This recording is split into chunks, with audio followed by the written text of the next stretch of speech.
pelo menos 2 últimos meses, né, pastor? Nós temos pensado sobre isso, e a disposição de Cristo, ele é o centro na carta aos Colossenses.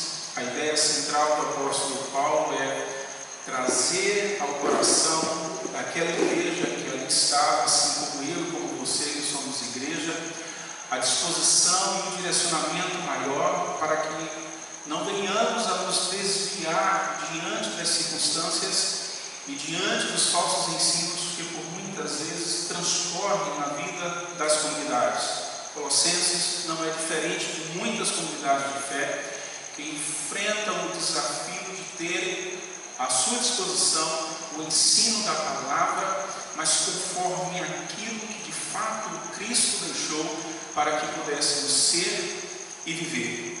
Colossenses, de alguma maneira, traz ao nosso coração uma reflexão. Para onde nós temos olhado? Para quem nós temos seguido? Será que de fato o nosso coração está voltado para aquele que deveria estar voltado? Cristo? Será que o nosso pensar, o nosso intelecto, a nossa capacidade volitiva de pensar, entender e discernir está realmente atenta ao que o texto sagrado está a nos direcionar e a nos orientar? Será que temos tido a capacidade de termos o discernimento necessário pela ação do Espírito Santo em momentos em que ouçamos ou vejamos alguém trilhar um caminho destoante do texto sagrado, sinalizarmos para aquele e dizermos: olha, este não é o caminho proposto por Cristo, olha, este não é o caminho proposto pelo texto sagrado, o caminho está aqui e você precisa fazer uma mudança de rota, você precisa ir em direção ao alvo que Cristo estabeleceu para nós. Colossenses nos traz alguma dessas reflexões, e ao tempo desse compartilhar que nós já estamos basicamente no capítulo 4 precisamente, que é o último capítulo, o capítulo onde o apóstolo Paulo externa a gratidão, o capítulo 4 onde o apóstolo Paulo faz as suas conclusões e as suas considerações finais diante de tantas questões que estavam ocorrendo, asceticismo, o judaísmo que estava presente no meio da igreja e tentava de alguma sorte trazer ao coração daquelas pessoas a necessidade do cumprimento da lei, esquecendo-se de que a graça já estava sobre a vida da igreja e que não haveria mais a necessidade da circuncisão, que era uma das práticas de alguns judaizantes que estavam no meio da igreja na época. O asceticismo estava por ali presente, com um elemento de renúncia bastante acentuada, em alguns momentos elementos de flagelo no próprio corpo. E esse cenário se configura na vida da igreja, se configura ao longo da carta, e Paulo passa a despertar na igreja. E eu pediria que você pudesse abrir o texto sagrado, a você que está com a Bíblia escrita, se não com o seu iPad ou com o seu smartphone, na carta aos Colossenses, capítulo 4, verso 2, nós vamos ler o texto chave dessa noite para a reflexão, e que o Senhor nos agracie com o entendimento necessário da sua palavra. Todos nós encontramos, amém, irmãos? Diz assim o texto sagrado. Eu leio na Nova Versão Internacional, talvez se você estiver usando a ARA, a Almeida Revista, ou a King James, ou a ACF, talvez possa ter algum elemento diferente, mas a ideia central do texto é a mesma. Eu uso a Nova Versão Internacional. Dediquem-se à oração, e sejam alertas e sejam agradecidos. Ao mesmo tempo, orem também por nós, para que Deus abra uma porta para a nossa mensagem, a fim de que possamos proclamar o ministério de Cristo, pelo qual eu estou preso. Orem para que eu possa manifestá-lo abertamente, como me cumpre fazê-lo a mim. Pai Santo, Pai querido, Que a Tua palavra ela seja viva e que o Teu Espírito Santo possa operar em nosso compreender e no nosso entender daquilo que Tu tens para nós através da Tua palavra. Ela fala conosco porque ela é viva para todos aqueles que creem. Que o Teu Espírito Santo nos oriente e nos direcione em todas as coisas. Fala no nosso coração, para a glória de Cristo Jesus. Amém. É fascinante, irmãos, diante de todo esse cenário descrito, inicialmente que eu coloquei para a igreja, atentarmos a um elemento que é chave para nós. Desafios da caminhada da fé, eles sempre surgirão. Dúvidas e questionamento, eles sempre permearão a nossa caminhada, porque nós estamos em um processo de crescimento e aperfeiçoamento na fé. Se nós pudéssemos aferir aqui em todos os que estão presentes, nós teríamos aqui uma diversidade. Alguns meses de caminhada de fé, outros talvez com 2, 3 anos, alguns com 5, talvez outros com 10, alguns com mais de 40, como o pastor e irmã Eliane, e talvez algum outro que esteja mais um pouco à frente do que o pastor. Mas de alguma maneira, cada um de nós, no curso da relação da fé com Cristo Jesus, enfrentou as dúvidas que a fé traz. Enfrentou dificuldades para que pudesse permanecer no caminho da santificação e buscando estabelecer na sua relação com Cristo a glória para Ele, não para si mesmo. Há uma luta e há um embate em nossas vidas entre o nosso eu e a vontade de Deus que precisa ser estabelecida em nossas vidas. E nós lutamos em uma luta interna, ela não se torna visível, mas ela é interna e o próprio Deus a contempla através do seu Espírito Santo em nossas vidas. E essa luta ela se desdobra nas questões as quais vão resvalando e vão se desdobrando dentro da vida da comunidade.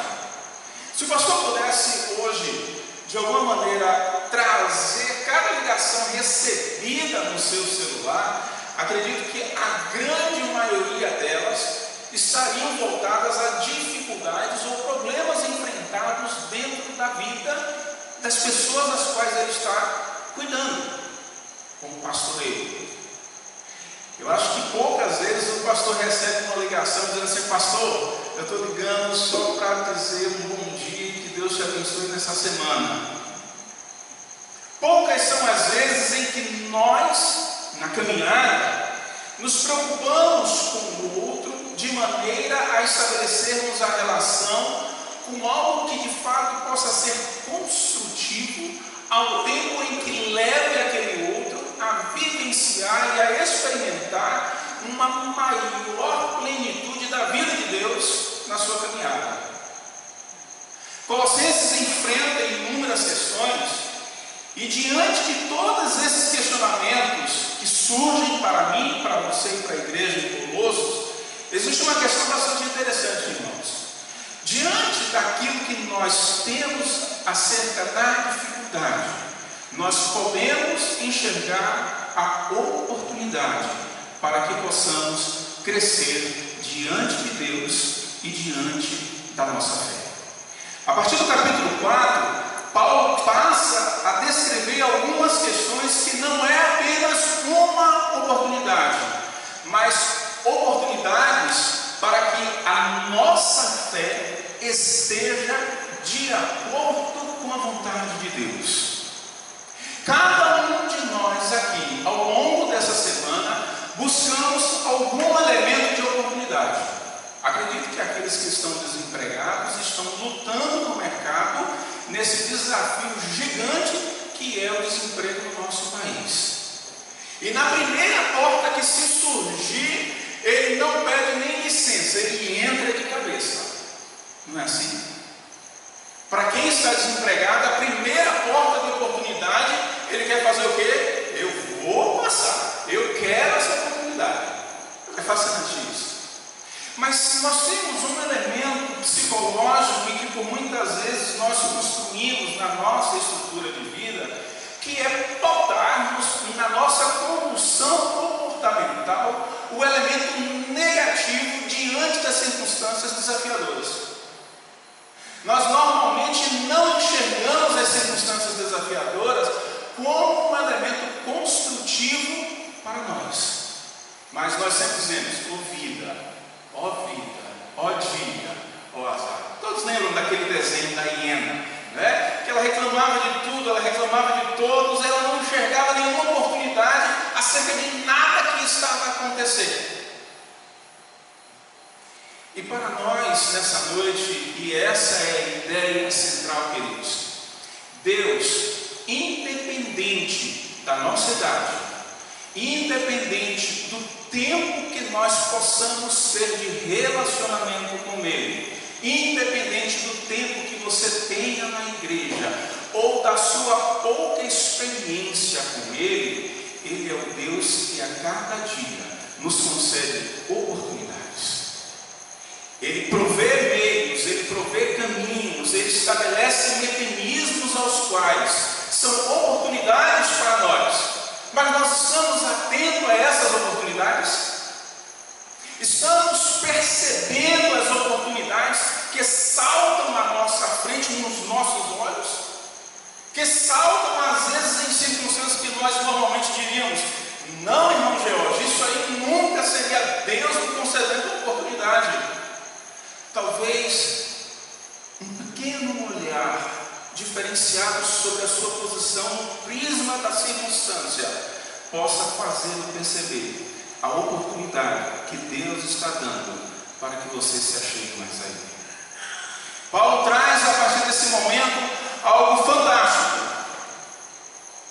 Muitos de nós, de alguma maneira, dentro da estrutura que nos envolve,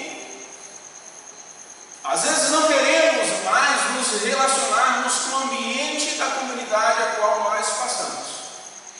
Eu posso falar isso com um pouco de propriedade devido ao tempo ao qual eu já tenho de caminhada de fé. Mas em muitos momentos da peregrinação, nós encontramos dificuldades que geralmente são sempre relacionais na vida da igreja e que nós geralmente nos frustramos. É fantástico isso.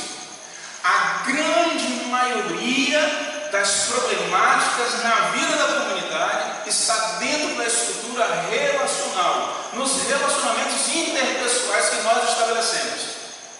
Desejamos sempre que o outro talvez possa ser igual a mim, e pensar igual a mim, e agir como eu. Mas nos esquecemos da individualidade, da particularidade, das construções que cada um traz no seu arcabouço de vida familiar, relacional, social e até mesmo dentro da vida da igreja. Nos esquecemos que as nossas construções particulares, elas possuem tempos específicos, ou seja, o tempo que eu percorri para alcançar um processo de maturação não é o mesmo tempo que o irmão Fábio alcançou. Não é o mesmo tempo que o irmão Erickson alcançou. Não é o mesmo tempo que a irmã Eliane alcançou. Cada um de nós temos um tempo devido nisso. Mas é interessante, a nossa ação comportamental é: não quero mais fazer parte de nada. Não quero mais me envolver. Não quero mais contribuir. Não quero mais dedicar o meu tempo. Não quero mais fazer nada na vida da igreja. E às vezes a oportunidade para o crescimento está batendo a nossa porta e dizendo: ei, você, meu irmão, minha irmã, acorda. Desperta, porque é uma oportunidade talvez de você ressignificar o seu comportamento diante de Deus. É uma oportunidade de você ressignificar a sua relação com o outro, talvez até de perceber como o outro está e ser você um agente de Deus para a construção e melhoria da caminhada da fé daquele outro. De alguma sorte, Paulo está ali vivenciando toda uma problemática de desmotivação, certamente, porque tem gente que até de Deus esquece. E e bota na conta de Deus essa matemática, dizendo que a culpa é de Deus. Quem nunca colocou na conta de Deus a matemática que é sua? Quem nunca colocou na conta do adversário a contabilidade negativa que você não soube planejar e você disse: o diabo está fazendo isso? Esquecendo-se que entre a vontade de Deus e a ação do adversário existe algo chamado você, o ser humano, responsável por atos, atitudes, decisões e, lógico, de consequências. Mas nós olhamos para tudo isso e não enxergamos oportunidades, enxergamos sempre problemas. Que o seu coração nessa noite possa estar aberto às oportunidades que Deus quer trazer ao nosso coração nessa noite. Paulo traz algumas oportunidades e isso é o que eu quero passar a compartilhar com você nesse momento. A primeira oportunidade que Paulo traz para a vida dos irmãos colossenses é a oportunidade da oração. E pensa num mecanismo, numa oportunidade que tem muita gente que corre dela como o diabo corre da cruz. Parece contraditório, paradoxal isso, mas é interessante, isso é uma verdade. Tem gente que professa a fé e que foge da oração parecendo como o diabo foge da cruz. Um dito popular. Fala assim: irmão, vamos para a oração. Não, irmão, peraí. Tem um mistério aqui, tem um negócio para poder fazer. Ô irmão, surge tanta coisa para poder fazer. Surge trabalho, surge dor de cabeça, surge dor de barriga, surge o cravo no pé, surge tantas coisas que a gente olha e fala assim: meu Deus do céu, como pode alguém fugir de uma oportunidade? E aí é algo interessante, o que Paulo começa a tratar e a demonstrar para os irmãos em Colossenses? Ele vem e diz assim, deixa eu pegar aqui.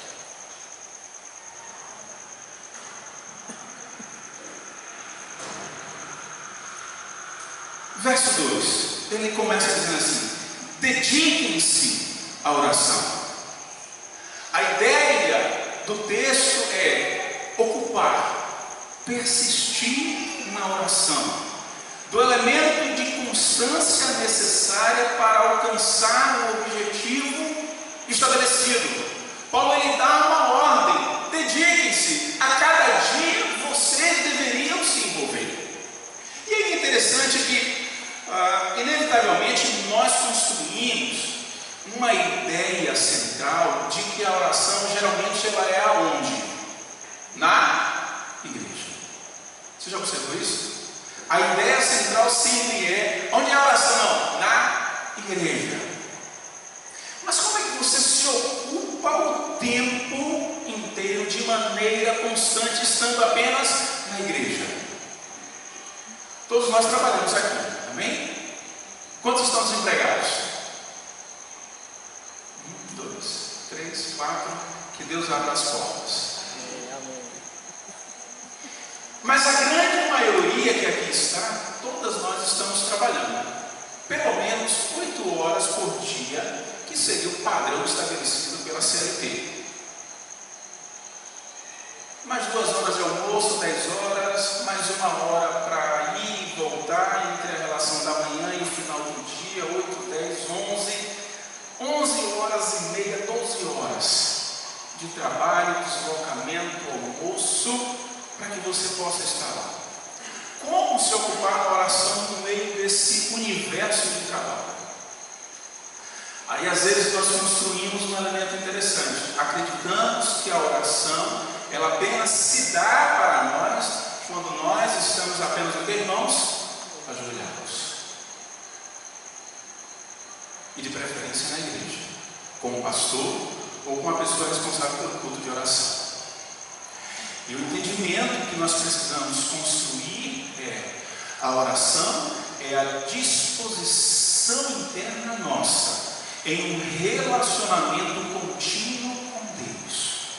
Porque Ele não está preso às quatro paredes. Ele não está preso ao elemento temporal da igreja. Mas Ele está em todos os lugares. Ele está presente aonde quer que eu vá, dirigindo, andando num ônibus de moto, não importa onde. A disposição interna do meu coração em ocupar a minha mente precisa estar em Deus. Isso não significa que você esteja ausente das preocupações da vida e das responsabilidades inerentes a você e a mim. Mas diante dessas contingências que nós enfrentamos na vida, a minha conexão com Deus, ela é tão forte, tão intensa, irmãos, que a oração, ela transpõe o espaço temporal e ela ocupa em nossa vida um lugar que de fato deve ser a comunicação, o diálogo, a percepção de Deus orientando, instruindo, dando livramentos. Quantas e quantas vezes você, em pensamentos, em questionamentos, em indagações das circunstâncias corriqueiras da vida, e de repente no linguajar coloquial da vida profissional, você tem aquele insight. Que insight, coisa nenhuma. Quem é filho de Deus tem o direcionamento de Deus.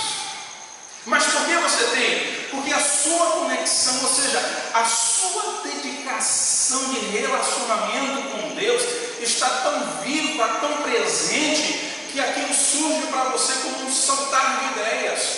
E é o Deus agindo na sua vida, lhe instruindo, lhe demonstrando que Ele permanece sendo o seu Deus. Paulo diz assim: dediquem-se à oração. E o que a gente pode fazer, irmãos, diante daquilo que nós temos a nível de oportunidades? Fala quando você tem a oportunidade de pegar uma grande filmagem, o que você faz? Você agarra. A gente agarra. Você não perde. Oportunidade a gente não perde, a gente agarra. Se alguém tentar tirar, o que você faz? Encarece.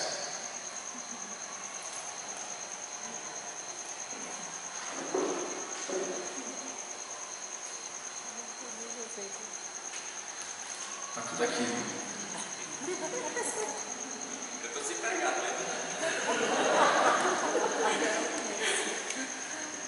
Eu digo assim para ela: sério, só, se você conseguir tomar minha carteira da minha mão, tudo que está aqui dentro vai ser teu. O que é que tu farias? A violência. E aí? Ele tem uma oportunidade. Eu estou dando oportunidade para ele. Não sei nem o que tem aqui. Tem um negócio aqui, né? Acho que tem mais do que um papagaio aqui. O que ele faria? Ele empreenderia todas as forças de vida dele. É oportunidade, meus irmãos. Estou na pindaíba. O gás está quase acabando. A conta de luz já chegou dobrada, porque esse mês eu levo ar-condicionado mais. O que eu tenho a oportunidade de pagar tudo? O que você vai fazer? Tu vai pegar. Força?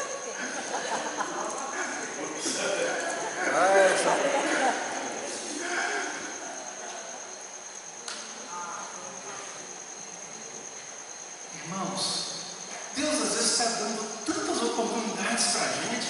E o que a gente está fazendo com isso? O que a igreja está fazendo com as oportunidades que Deus está demonstrando, dando para mim e para você?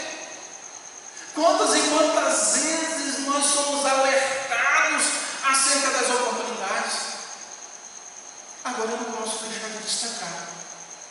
Eu não posso deixar de esquecer-me que o fato de eu estar nessa conexão diária com Deus, vinculado a Ele em cada momento da minha vida, no carro, sentado, no trabalho, andando na fila do banco, não me ausenta das minhas disciplinas da vida de comunidade.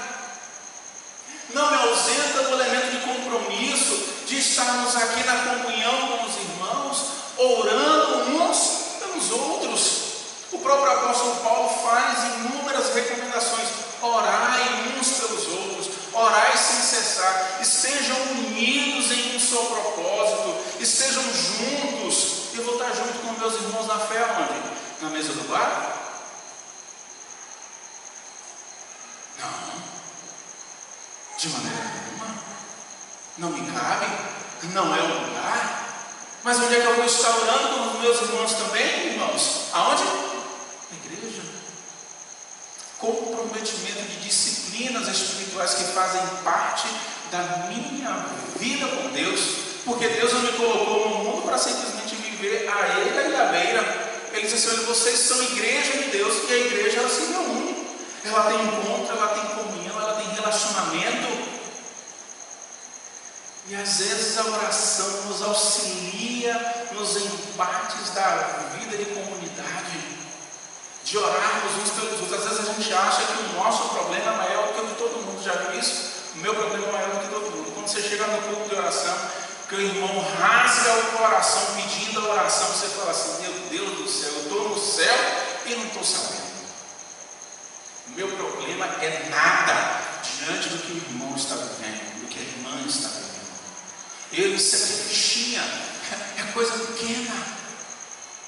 A gente percebe que às vezes a magnitude do problema do outro é maior do que a minha, e aí a gente diz o seguinte: eu pensei que eu tinha problema, mas na verdade o que eu tenho é uma solução. Eu vou correr para o braço do Pai, eu vou orar mais ainda, porque aquele irmão está precisando do meu ombro. E lembro-me daquilo que o próprio apóstolo Paulo, em um dos seus textos, diz assim: seja um apoio um para o outro, seja um suporte, apoio necessário para sustentar o outro. Mas eu só sustento alguém no momento de que, irmãos? De necessidade, de fragilidade, de momento onde eu estou a desfalecer. E quem é que vai me salvar? O Pai Noel. Se hoje vai ser a boa da vez.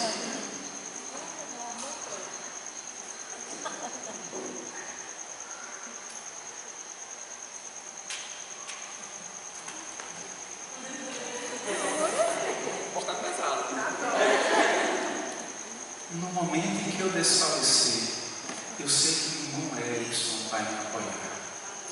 Ele vai ser o suporte nas orações. Ele vai ser o suporte de intercessões e pregações. Quantos de nós não estamos precisando desse suporte, de pessoas que estejam de fato olhando um para o outro? A vida de comunidade, irmãos, contém isso. A vida de comunidade é muito mais do que um encontro de domingo à noite, onde nós temos tudo muito bem trabalhado, tudo lindo, tudo maravilhoso. A vida de comunidade é muito mais do que isso aqui. A vida de comunidade é você olhar e perceber o olhar caído do outro e que ninguém saiba. Você ligar para o outro dia, no outro dia para ele dizer assim: irmão, eu estou orando por você. E o coração dele se derramar de lágrimas, porque ele estava pedindo a Deus que alguém pudesse ligar para ele e dar aquela resposta de encorajamento, aquela palavra de força necessária para que a fé não viesse a desfalecer.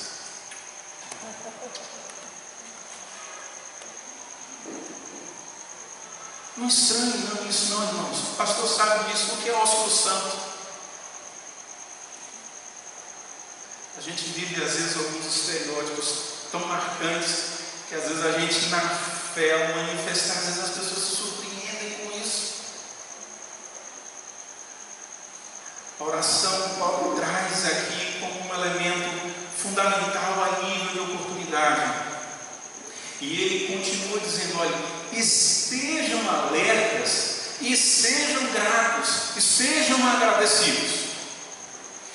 Eu não sei se é uma impressão particular, mas a gente vive um período de geração que é completamente ingrata.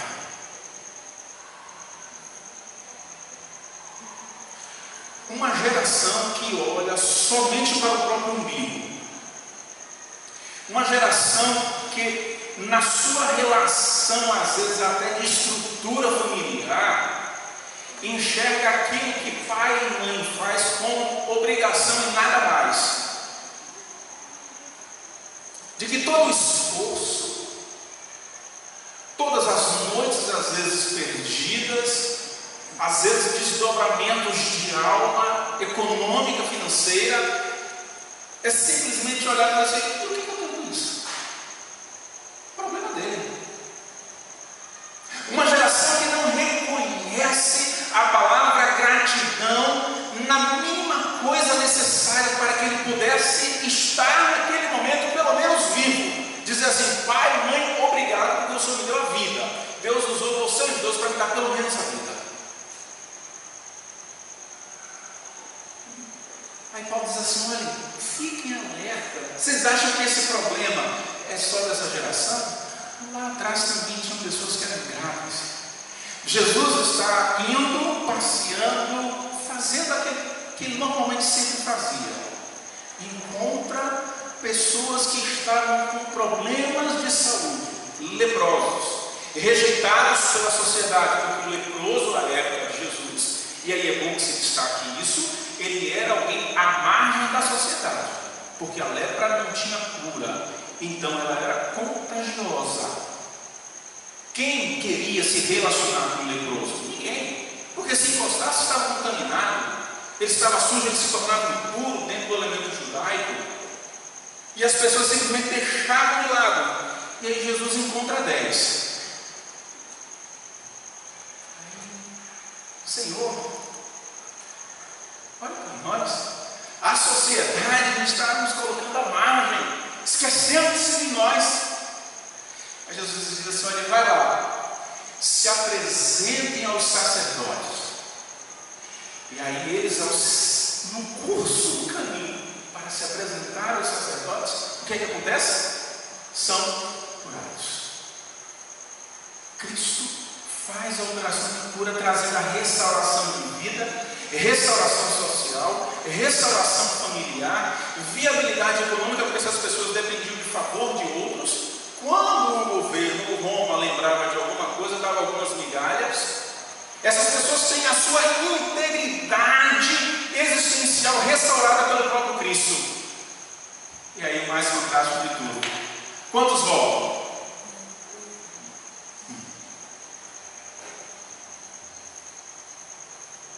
Um único leproso foi incapaz de voltar e dizer: obrigado, Jesus. Obrigado pela minha integridade de vida restaurada. Eu sei o que foi que o Senhor fez na minha vida. E aí Jesus diz para ele assim: olha, a tua fé te salvou. Vai. Uma vida restaurada não tem preço. Mas poucas são as pessoas que de fato colocam sobre o seu coração a disposição de agradecer, irmãos. Agradecer pelas coisas mais simples. Você tem uma cama onde você dorme? Seu colchão talvez você já possa ter uns 10 anos de casado e você não trocou ainda, mas você ainda tem ele ainda para poder dormir. Você tem um teto onde você reclina a sua cabeça e o sol e o frio não lhe consomem. Tenha gratidão a Deus. Meio-dia talvez você possa não comer filé, mas você tem lá algo que supre a sua necessidade. Deus tem sido e cuidado da sua vida, colocando pão de manhã, meio-dia e à noite. Tenha gratidão a Deus. Você consegue ainda ter a disposição física para poder trabalhar? Tenha gratidão a Deus. Porque tem gente que gostaria de trabalhar e não consegue, porque está inerte, está quase vegetando em uma cama e gostaria de ter essa oportunidade de voltar, de se relacionar, de andar, de ter autonomia para poder ir para o lugar e depende de alguém. Para dizer o seguinte: vamos ali, vamos aqui. Gratidão. Coloca sobre o teu coração isso. Tenha gratidão a Deus. Lembre-se disso sempre. E aí ele continua dizendo assim: olha, ao mesmo tempo, orem também por nós, para que Deus abra uma porta para a nossa mensagem, a fim de que possamos proclamar o ministério de Cristo, pelo qual eu estou preso. oração, irmãos. Paulo diz assim: lembrem-se de mim em oração. Quando os irmãos estiverem em oração, também lembra desse ser humano aqui, que é carente também de oração. É pecador como qualquer um de vocês. É gente que sente, é gente que tem dores, é gente que tem dificuldades. Todos nós temos, irmãos. Não somos melhores uns que os outros, não. Temos as nossas dificuldades, as nossas embates. E Paulo diz assim: irmãos, lembrem-se de mim em oração. Mas aí ele diz assim: olha, para que também por nós, para que Deus abra uma porta. E aí talvez para muitos no contexto atual contemporâneo, abrir uma porta seja falar em dinheiro. Que Deus abra uma porta para você, meu irmão. A primeira coisa que vem na mente é o quê? Dinheiro. Ontem eu estava numa palestra com um coaching a nível de trabalho, e aí, num dado momento da palestra, havia uma criança assim na primeira fileira, e aí ele foi e questionou para a criança, dizendo o seguinte: diga uma palavra. Sabe qual foi a primeira palavra que a criança falou? Dinheiro.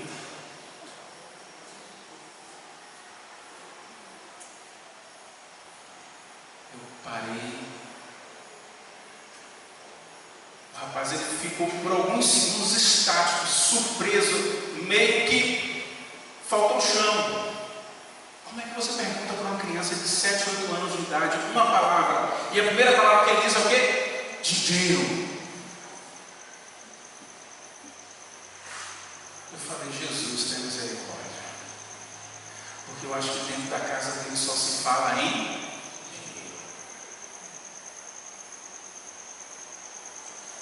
Não é uma porta para que o dinheiro possa chegar, não é uma porta para que o trabalho possa acontecer, não é uma porta para que eu possa entrar e de alguma maneira usufruir de alguma coisa. A porta que Paulo pede para que se abra é a porta da oportunidade da mensagem do Cristo ressurreto. É fantástico, irmãos, que todos nós pedimos sempre nas nossas orações: Deus, abre as portas. Se tiver um contexto mais neopentecostal, tem até alguns outros elementos mais ainda aguçados ainda da espiritualidade. Mas a porta que Paulo diz assim: que Deus me abra a oportunidade para que eu manifeste a Cristo. Você já pediu isso? Diz assim: Deus, hoje, amanhã é segunda, Senhor. Que o Senhor abra uma porta para que alguém ouça a mensagem da cruz, para que alguém reconheça o teu senhorio e a tua salvação, para que alguém seja de fato resgatado do lamaçal do pecado e entre para o teu reino de luz. Ele diz: abra uma porta para a nossa mensagem. Que mensagem dele? Pessoal, não. Ele não era coach, ele não era um indivíduo que trabalhava com ânimo humano, não. Ele está trabalhando ali a mensagem de quem, irmãos? Para proclamar o ministério do Cristo, pelo qual ele já estava preso. E aí Paulo se coloca na condição de servo, preso ao Senhor, não a estruturas humanas, não a filosofias humanas, não a condicionamentos sociais estabelecidos à sua época. Ele diz: eu estou preso a Cristo. E aí ele ainda ratifica isso, dizendo assim: olha, eu trago no meu corpo as marcas de Cristo. Por trazer e levar no corpo, ele tinha propriedade em dizer o seguinte: olha, eu quero falar desse Cristo ao qual eu estou preso, ao qual eu, e de fato me relaciono, porque eu o amo.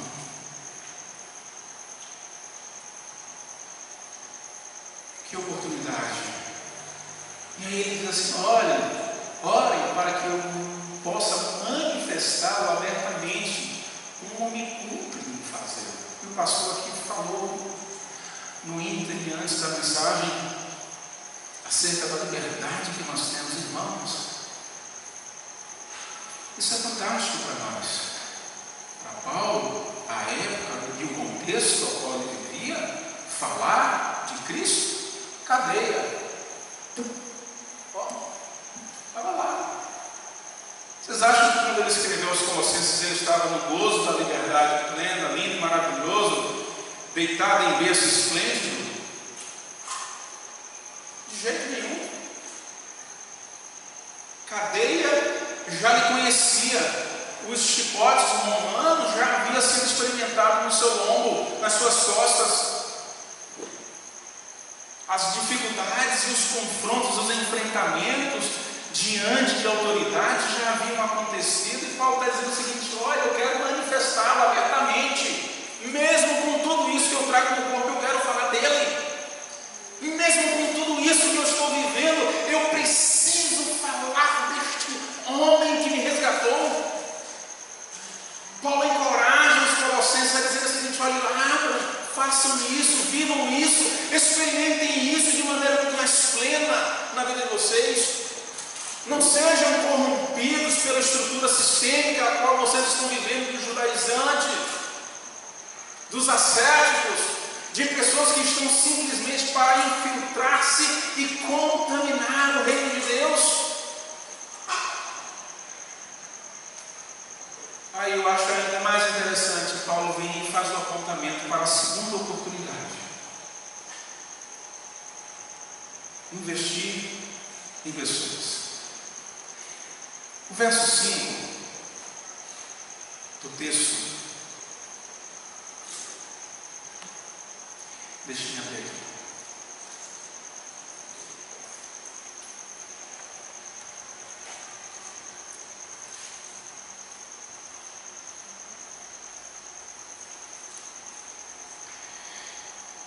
Capítulo 4, verso 5. Sejam sábios no procedimento para com os de fora. Aproveitem ao máximo todas as oportunidades. O que foi que eu falei aqui no início, irmãos? De oportunidades. Aproveitem ao máximo as oportunidades. Que o seu falar seja sempre agradável e temperado com sal, para que saibam como responder a cada um. E isso está vinculado, irmãos, diretamente a algo interessante que está dentro da estrutura da vida da igreja.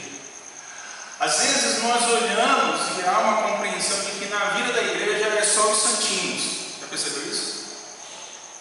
Que na igreja está só os santinhos. Mas na igreja está contida por um contingente de pecadores, pessoas que estavam distantes de Deus e que estão buscando um caminho de aperfeiçoamento, não apenas de vida, mas sobretudo da fé, no qual Ele, o Cristo, é o sustentável. E aí, às vezes, socialmente, nós construímos algumas questões. Olhamos para as pessoas que estão ao nosso lado, e às vezes elas precisam estar de cabelos lisos, bem vestidas, da melhor maneira possível. Há um estereótipo social criado de quem nós podemos investir tempo para o processo de restauração. Talvez aquela pessoa, se ela fosse cheia de cabelos, como threads, que são aqueles cabelos enrolados, né? Assim, bem rastafari, e nós olhássemos para ela e dizíamos: não, essa pessoa aí não merece investir a vida de Deus, essa pessoa não. Nós construímos estereótipos. Tem que ter, pelo menos, se for pelo menos careca, dá para vir na igreja, pastor. Não pode ter thread, não, tá? Tem que ser carequinho. Aí às vezes nós olhamos e dizemos assim: não, tem que ser a turma jovem, porque a turma jovem é que segura a onda realmente da igreja, a turma jovem que é a força, os velhos nós deixamos de lado. Nós passamos a construir um elemento separatista, porque o sistema começa a impor e a lançar esse elemento como sempre nós sobre a vida da igreja, de que o jovem é que deve estar presente, que os velhos estão desprezados à margem. Nós ainda construímos ainda um elemento de separatismo daqueles que são especiais. Ou nós não acreditamos que alguém que é especial não carece da graça, do favor e da misericórdia de Deus. Lembram-me que na comunidade de fé que nós participamos, lá em Itaúna, havia um ministério de surdos e mudos, e nós tínhamos feito um mapeamento do contingente de pessoas presentes na cidade, cadastrado, e nós começamos a trabalhar e a orar no sentido: olha, nós precisamos alcançar essas pessoas que são especiais. Tinha uma irmã que conhecia, sinais de Libra. E aí ela disse assim: eu tenho paixão por isso. Isso move a minha vida. E aí vai daqui, vai dali. Entramos na comunidade surdo, auxiliado pela prefeitura municipal. E aí começamos a trazer aí daqui a pouco veio 2, daqui a pouco veio 3, 5, 10, 25, 30. E aí manchando a hora.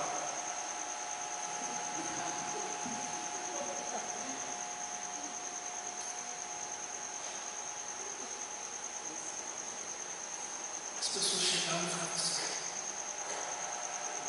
são os irmãos que são surdos e que estão recebendo a graça e o favor de Deus através da comunicação. Aquela vida, uma vida, se colocando à disposição para investir em pessoas. Pensar em igreja, viver comunidade, irmãos, é investir em pessoas. Você não vai investir em patrimônio físico, não. A gente não investe em patrimônio físico, não. A gente investe em pessoas, porque são pessoas que nós precisamos olhar. O reino de Deus não é físico, é a alma, é o espírito do indivíduo que está crescendo dele, precisando alcançar, precisando ser transformado, regenerado, alcançar a redenção do Senhor. Aí aquela irmã começou a trabalhar e as pessoas especiais passaram a estar ali. E de alguma maneira nós nos tornamos meio que referenciais lá na comunidade do trabalho com essas pessoas. Da mesma forma, às vezes achamos que não são apenas os especiais. As crianças não precisam ser trabalhadas. Crianças não precisam ouvir de Jesus, porque elas são crianças. Olha, conhecem o bem e o mal e muito sério. Crianças não são a igreja do futuro, elas são as igrejas do futuro. Ela é a igreja de hoje. O pastor ele sempre reforça essa ideia e esse entendimento. A criança ela é a igreja de hoje e nós precisamos investir. E é justamente esse elemento que Paulo começa a trabalhar. Olha, sejam sábios no procedimento para com os de fora, aproveitando ao máximo as oportunidades. Onde é que elas estão, irmãos, as oportunidades de investir em pessoas?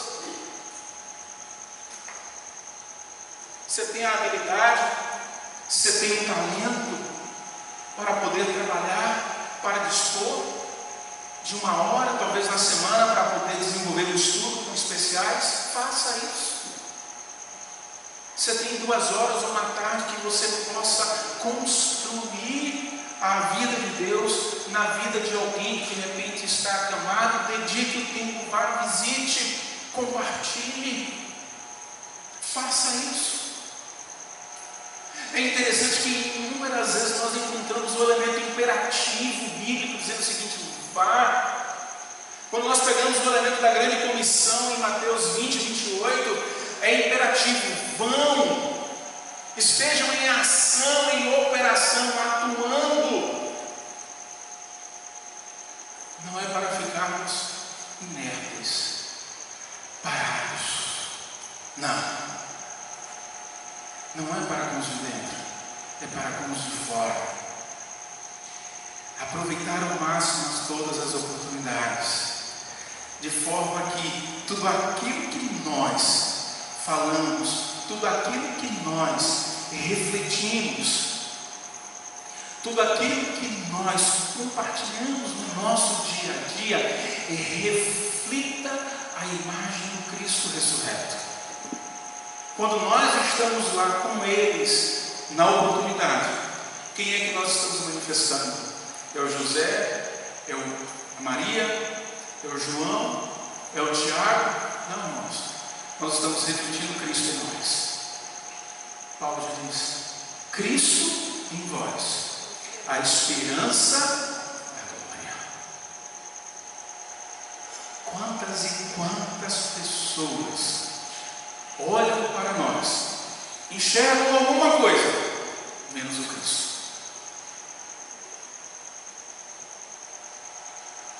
Se você, nessa noite, pudesse fazer uma breve autorreflexão comportamental na sua estrutura de trabalho, o que as pessoas estão enxergando em você?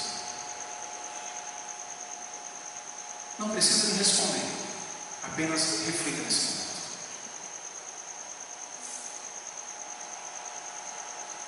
Eu acho interessante que, enquanto o Brasil,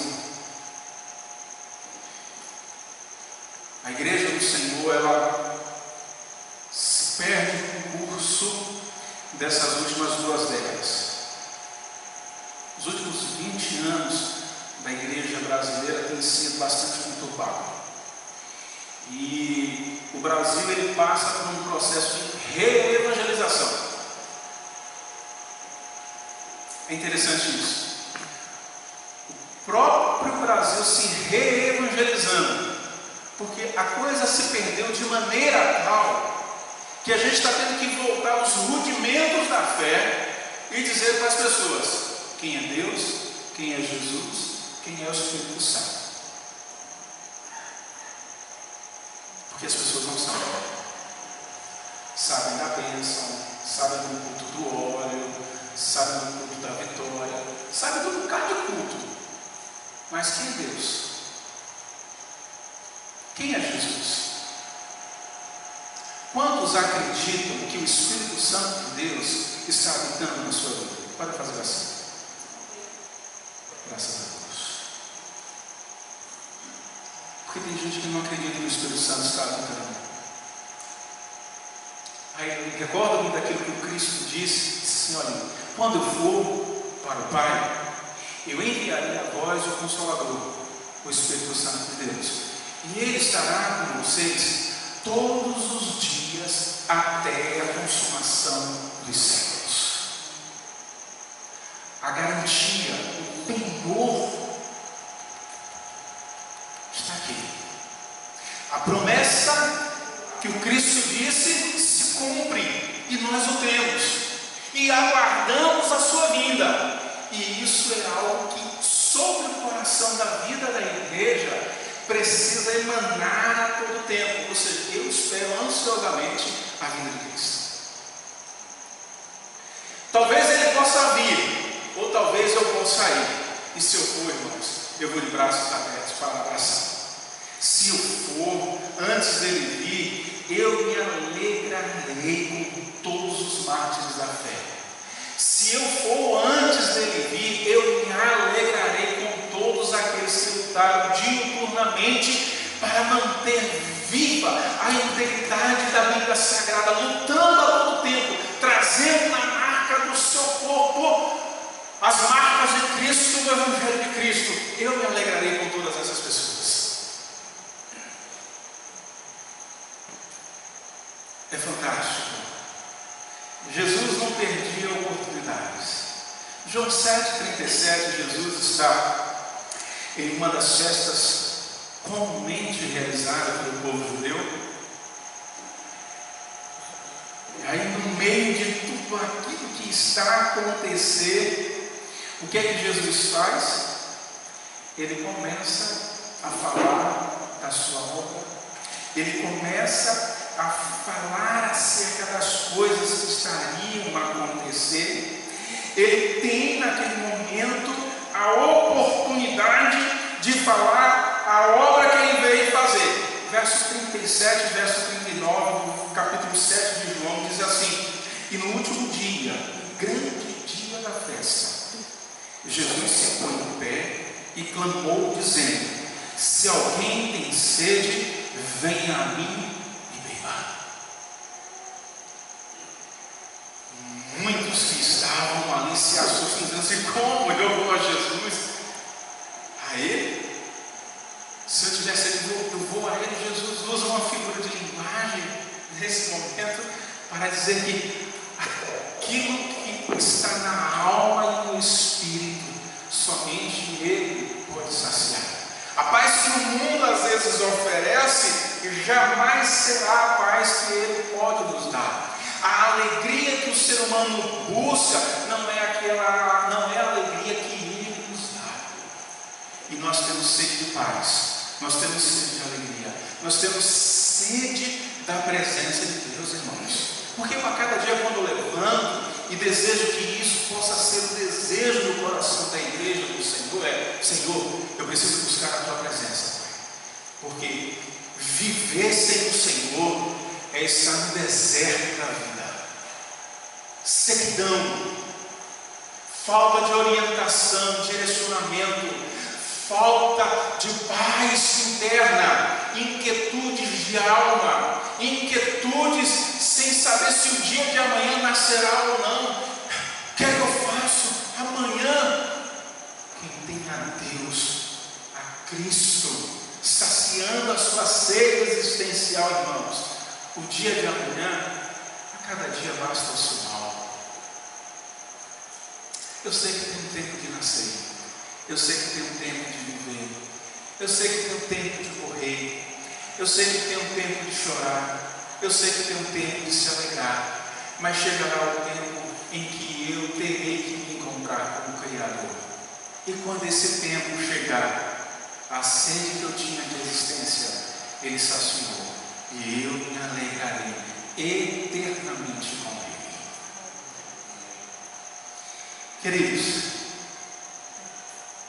é fato para nós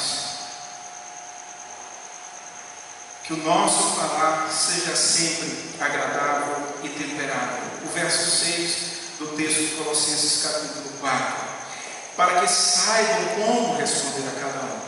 A orientação do apóstolo Paulo era para que o falar de cada pessoa sempre fosse agradável. Não era apenas algumas vezes, mas era em todo o tempo. O temperado com sal dentro da cultura com qual estava naquele momento, dava a ideia no mundo antigo de um diálogo bem-humorado. Tu já viu um crente que é ranzinza? Você olha para ele, parece que ele não tem alegria, ele está sempre...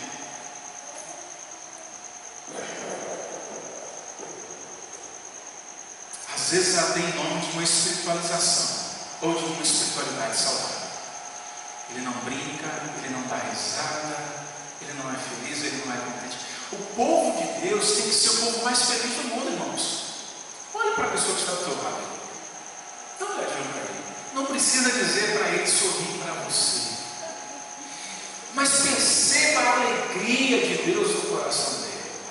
Seja capaz nesse momento de perceber a alegria de Deus no coração dele. Sabe?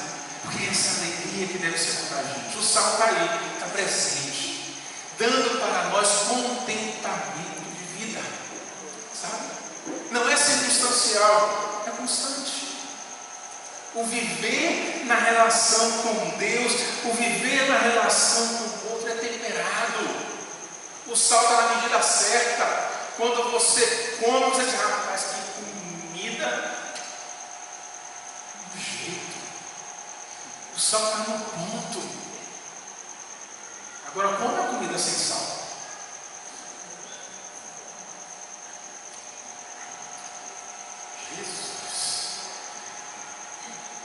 Tem um salzinho aí, irmã Helene? Tem, meu irmão? Tem sim. Traz o sal.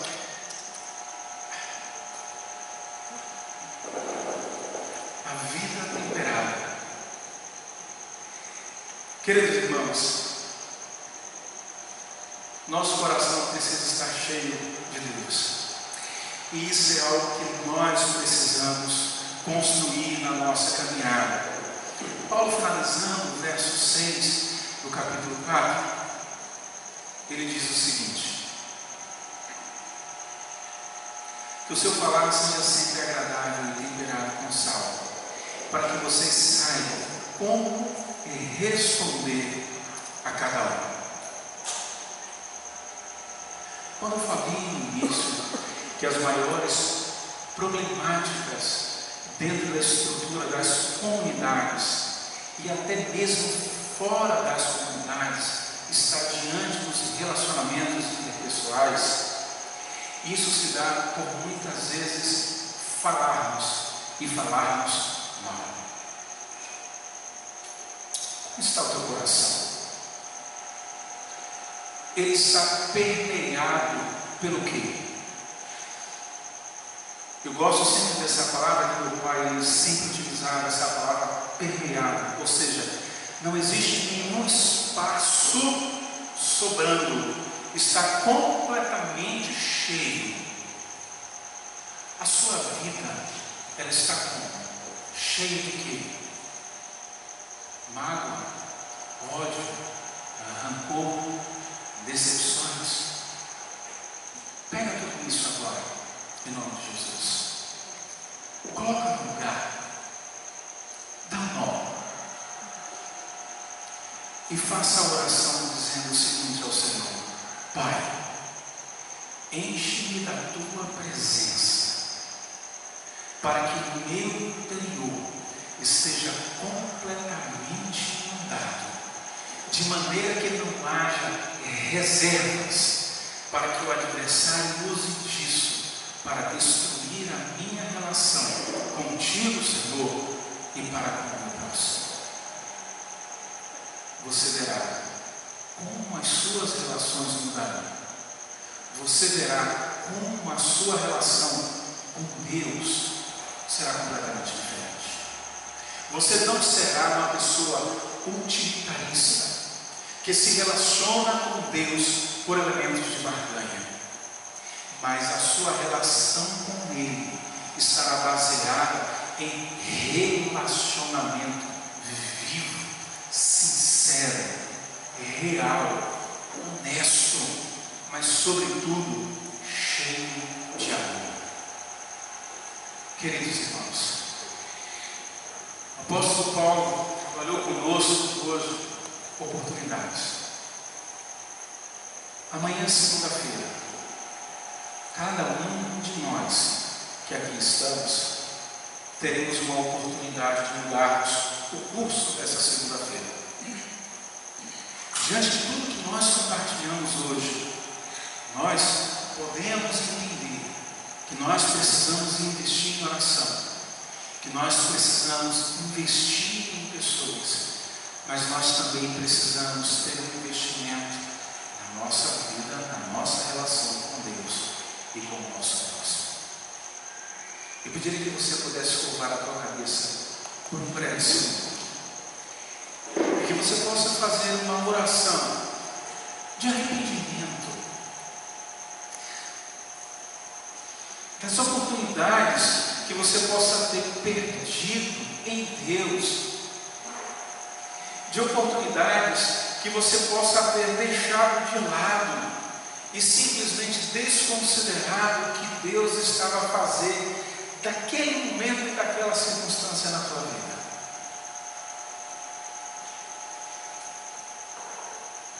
Pai Santo, Pai querido, Tu és grandioso, Tu és maravilhoso.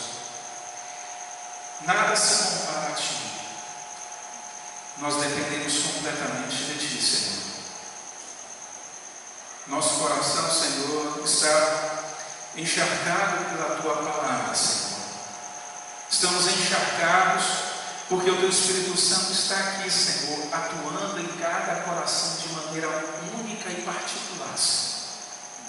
Aquilo que se faz necessário, Pai, na vida de cada um dos meus irmãos, somente Tu podes fazê-los, somente Tu podes fazê-lo. E eu creio, Pai, que Tu estás fazendo hoje mudanças através da oportunidade que cada um deles tiver de estar hoje ouvindo daquilo que o Senhor trouxe através da Tua palavra.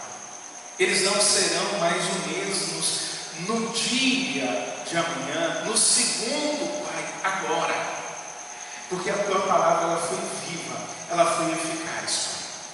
Ela trouxe, sim, Senhor, aquilo que nós necessitávamos, e que haja disposição em nossa vida para cumprir a Tua vontade, para cumprir o Teu propósito em nós e através de nós. Que a cada dia cresçamos, que possamos diminuir, que Tu possas crescer em nós, que a nossa vida seja a Tua, e que assim, Senhor, Tu sejas conhecido em nossas vidas, para a glória e louvor do nome de Cristo Jesus, hoje e sempre. Amém, amém.